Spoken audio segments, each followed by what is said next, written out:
Hi అండి అందరికీ welcome to Mr and Mrs Cooking. ఈరోజు మన ఛానల్లోని చికెన్ కర్రీ గ్రేవీగా ఎలా చేసుకోవాలో చూపిస్తాను.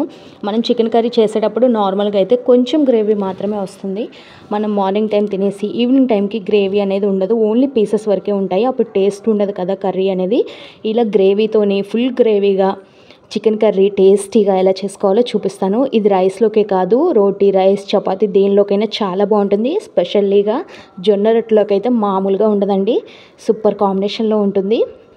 సరే కానీ ఇప్పటి వరకు మన ఛానల్ని ఫస్ట్ టైం చూసిన వాళ్ళు ఉంటే తప్పకుండా లైక్ చేయండి, షేర్ చేయండి, సబ్స్క్రైబ్ అయితే చేసుకోవడం మాత్రం మర్చిపోకండి. ఇంకా ఈ కర్రీకి గ్రేవీ తయారు చేసుకోవాలి కాబట్టి ముందుగా గ్రేవీ అయితే తయారు చేసుకుందాం. దీనికోసం 2 మీడియం సైజ్ ఆనియన్స్ని, ఒక పెద్ద సైజ్ టొమాటోని, 4-5 పచ్చిమిర్చిని, 3 ఇంచుల అల్లంని, 1.5 వరకు వెల్లుల్లిపాయలను అయితే ఒలుచుకోవాలి. ఇవన్నీ పక్కన పెట్టేసుకొని స్టవ్ ఆన్ చేసి బాణీ పెట్టుకొని దాంట్లోని 2 టేబుల్ స్పూన్ల ఆయిల్ వేసి, ఇప్పుడు నేను ఏవైతే చూపించానో ఉల్లిపాయ, పచ్చిమిర్చి ఇవన్నీ కూడా ఆ బాణీలో వేసి బాగా అయితే కలబెట్టుకోవాలి. ఈ ఉల్లిపాయలు, టొమాటోలు ఇవన్నీ కూడా బాగా అయితే మగ్గాలి. ఉల్లిపాయ అనేది బ్రౌన్ కలర్లోకి రావాలి, టొమాటో పైన స్కిన్ అనేది సపరేట్ అవ్వాలి. అప్పటి వరకు మనం అయితే మగ్గించుకోవాలి. చూస్తున్నారు కదా, ఏ టైంలో నేనైతే స్టవ్ ఆఫ్ చేస్తానో కూడా చూపిస్తాను. దీన్ని ఒకసారి బాగా అయితే కలిపేసుకుందాము. ఇవన్నీ వేస్తేనే చికెన్ కర్రీ టేస్టీగా ఉంటుందా అంటే అలా కాదండి, గ్రేవీ టేస్టీగా ఉంటుంది, చాలా బాగుంటుంది అనమాట. చికెన్ కర్రీని బోల్డ్ అని వెరైటీస్తో చేసుకోవచ్చు కదా, దాంట్లో గ్రేవీ కావాలి అంటే ఇది కూడా ఒక వెరైటీ అనమాట. దీంట్లోని 5-6 వరకు జీడిపప్పు పిక్కల్ని కూడా వేసుకోండి. మీ దగ్గర గసాలు ఉంటే కనుక గసగసాలు 1 టేబుల్ స్పూన్ వరకు యాడ్ చేయండి. నా దగ్గర లేవు కాబట్టి స్కిప్ చేశాను. ఉన్న పర్లేదు, వేసుకున్న పర్లేదు, వేసుకోకపోయినా పర్లేదు, టేస్ట్ అనేది చాలా బాగుంటుంది. చూస్తున్నారు కదా, నాకు ఇదంతా వేగటానికి 6-7 నిమిషాల పాటు టైం అయితే పట్టిందండి. మీడియం ఫ్లేమ్లోనే పెట్టుకొని కాస్త దగ్గరుండి చూపిస్తున్న విధంగా వేయించుకున్నారు అంటే ఒక 10 నిమిషాలు స్పెండ్ చేయండి. ఎంత చక్కగా గ్రేవీ అయితే చిక్కగా వస్తుందండి. మన వాటర్ పోసి అయ్యో నీళ్ళుగా ఉందే అనుకునే పని కూడా ఉండదు, చాలా టేస్టీగా ఉంటుంది. ఒక్కసారి ఈ స్టైల్లో చేసుకొని టేస్ట్ చేస్తారంటే అబ్బా, ఎంత చిక్కటి గ్రేవీతోని ఎంత బాగుంటుందో ముక్క. గ్రేవీతో తింటేనే కదా ముక్కకి టేస్ట్ అనేది తెలిసేది. చూస్తున్నారు కదండి, ఇక్కడ ఉల్లిపాయలు అనేవి చక్కగా బ్రౌన్ కలర్లోకి అయితే వచ్చేసాయి. టొమాటో పైన స్కిన్ కూడా ఇప్పుడిప్పుడే సపరేట్ అయిపోతుంది. వెల్లుల్లిపాయలు అలానే వేసాం కాబట్టి ఒక్కొక్కసారి వెల్లుల్లిపాయలు పేలుతాయండి ఆయిల్లో వేసినప్పుడు. మొహం, చేతులు చాలా జాగ్రత్తగా పెట్టుకోండి. కావాలంటే కొంచెం దంచైనా వేసుకోండి, నేనైతే అలానే వేసేసాను.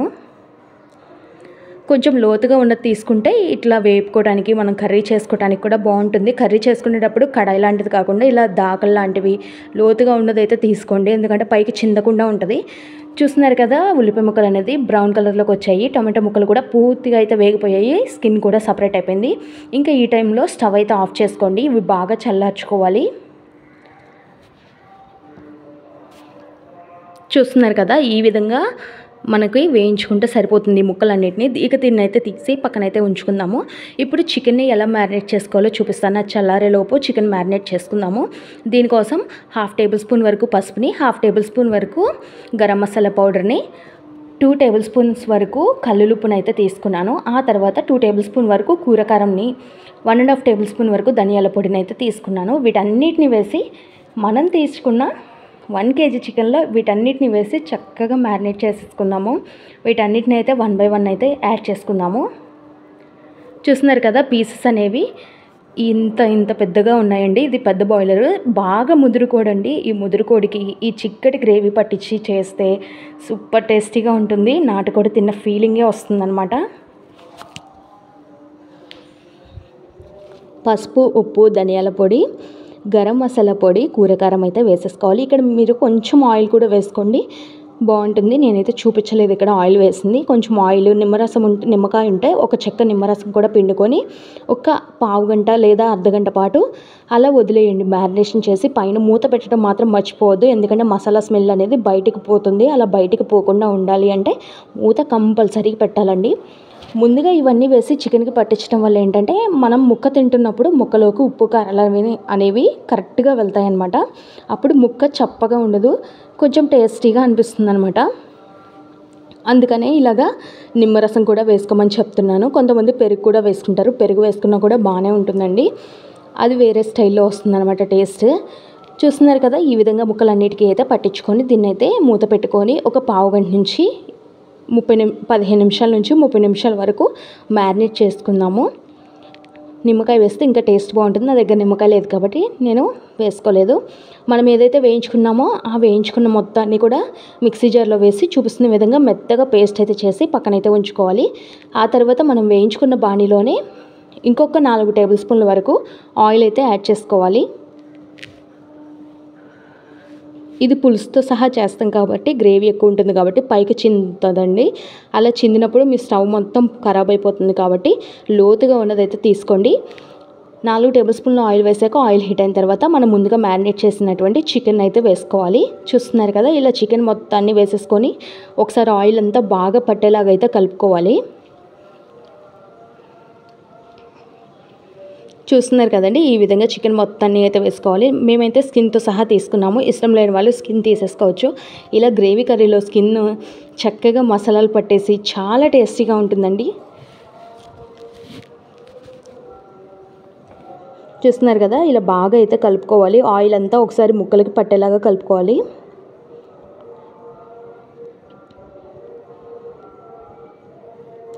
దీంట్లో ఎటువంటి తాలింపులోని ఎటువంటి మసాలాలు కానీ అలానే అంటే దాల్చిన చెక్క, లవంగాలు ఇట్లాంటివి ఏం వేయలేదండి. డైరెక్ట్గా ఆయిల్లోని చికెనే డైరెక్ట్గా వేసేసాను. ఉల్లిపాయ, పచ్చిమిర్చి కూడా వేయలేదు. ఎందుకంటే మనం ఆల్రెడీ గ్రేవీ చేసుకున్న దాంట్లో అన్నీ వేసాం కాబట్టి ఇక్కడ ఏది కూడా వేసే పని లేదు కాబట్టి వేయలేదు. చూస్తున్నారు కదా, ఇలా ఆయిల్ అంతా బాగా పట్టించిన తర్వాత ఒక 2 నిమిషాల పాటు మూత పెట్టి అయితే మగ్గించుకుందాము.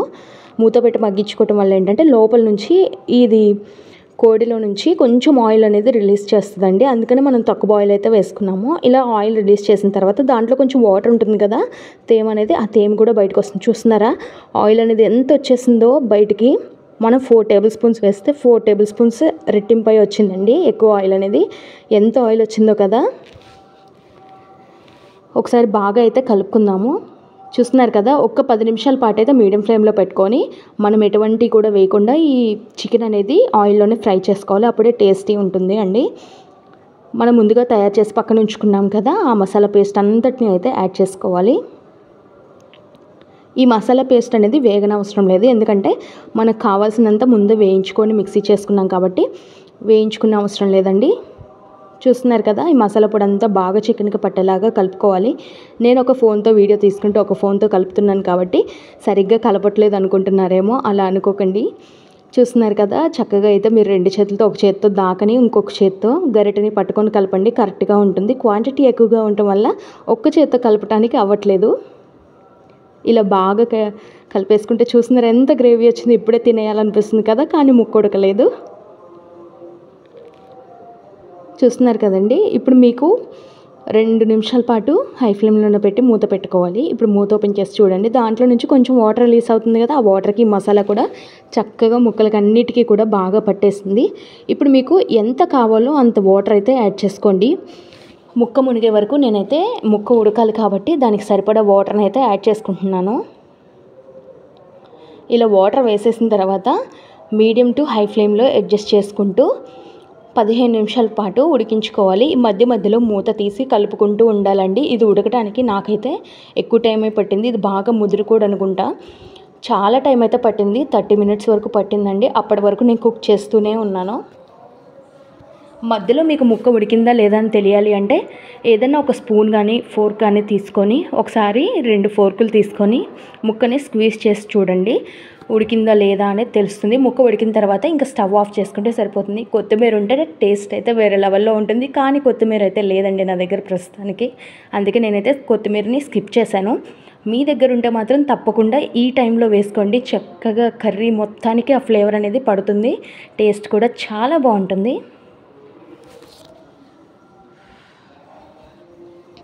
చూస్తున్నారు కదా, కర్రీ అనేది చాలా దగ్గర పడిపోయింది, ముక్క కూడా ఉడికిపోయిందండి. ఇంకా నేనైతే పైకి ఆయిల్ తేలింది కాబట్టి స్టవ్ అయితే ఆఫ్ చేస్తున్నాను. ఒక్కసారి తప్పకుండా మీరు కూడా ట్రై చేస్తే ఎలా వచ్చిందో కామెంట్ చేయండి.